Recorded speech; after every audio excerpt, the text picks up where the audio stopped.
ahead and toss all that in there. We're gonna go heavy on it. This next is a mixture of dried garlic, some herbs, a little bit of salt. Put that in there. And then what we have here that's going in there next is gonna be some orange zest. So put that orange zest in there. Gonna kind of mix that around in the oil just a bit. Just let that marinate in that a little bit before we actually add the rice. That looks good. We don't really want to fry it, so you don't want to leave it in there too long before you start adding the other stuff. Just want to let that oil mix with those herbs and seasonings to, you know, add a little flavor in there. So I'm gonna add a little lime juice into that.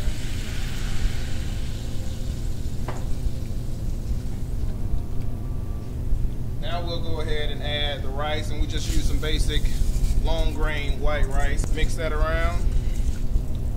After I've mixed this around a good little bit, I'll go ahead and just add some water, bring this to a boil. Then I'll lower the temp just a little bit and let it cook for about 15-20 minutes or so until the rice is nice and tender.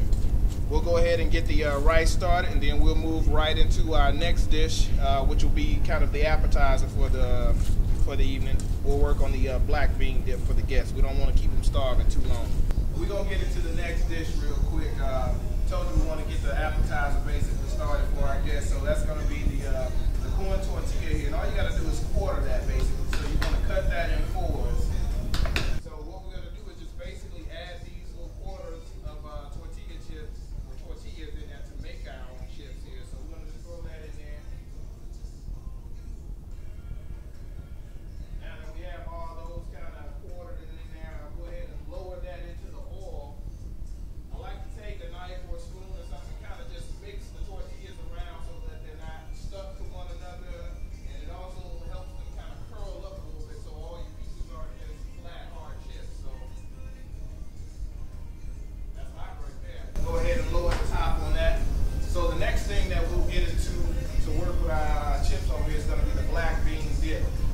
I went old school. I used the dried beans, so I had to soak those for about 2-3 hours and then cook them, slow cook them for another hour.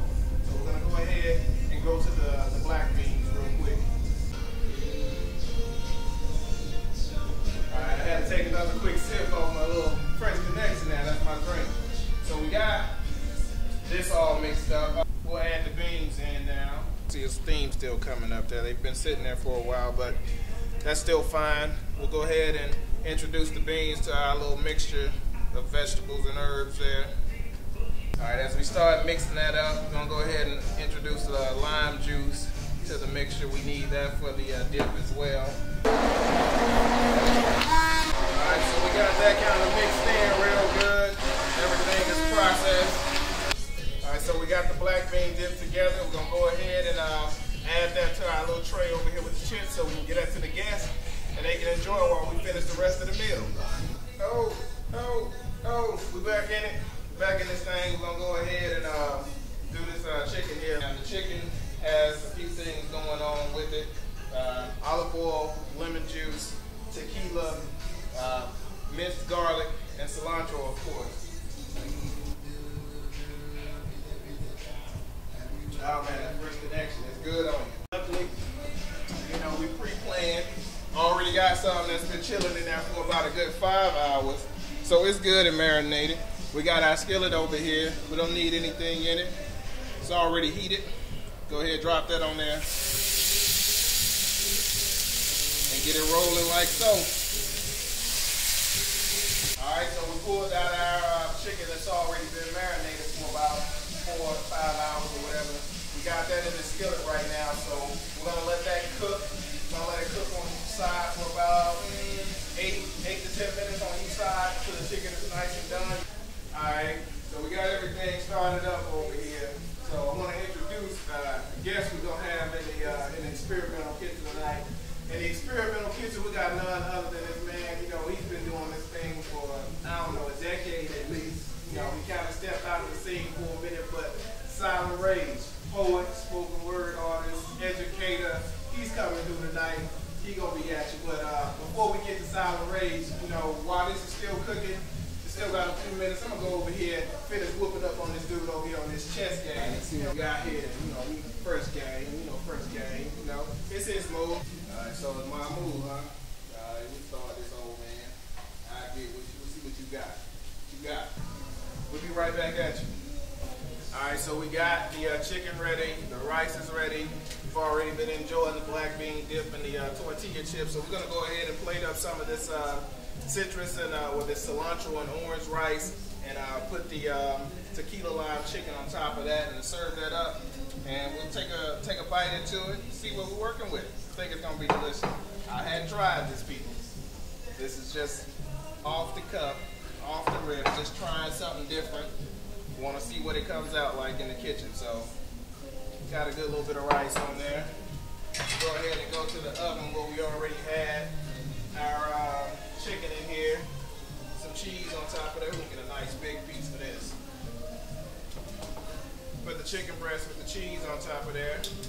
And we good to go, people. There you have it. Your lovely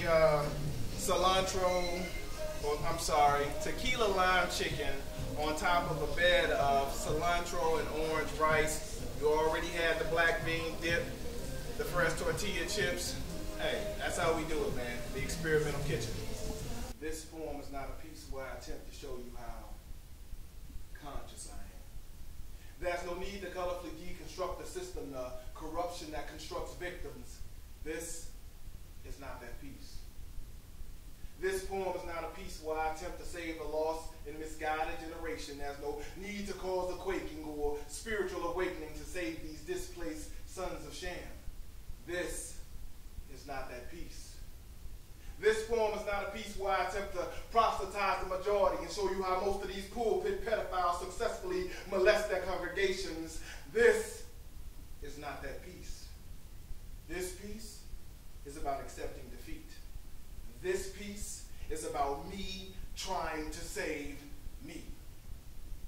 This life is a maze. And with exception to the miracle of birth and finding true love and friends, there's really not much else amazing. And it seems as though my list of friends is dwindling, and I can count the number of them I speak to on a consistent basis. Not all their fault. Because I did an about face and took a few paces, but how can I defend?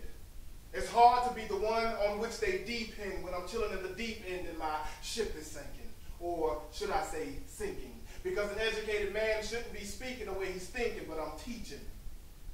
My father said I should be preaching. Well, not in so many words, but this life is reeking, and right now, I'm just trying to wake up Lazarus. Lazarus, wake up!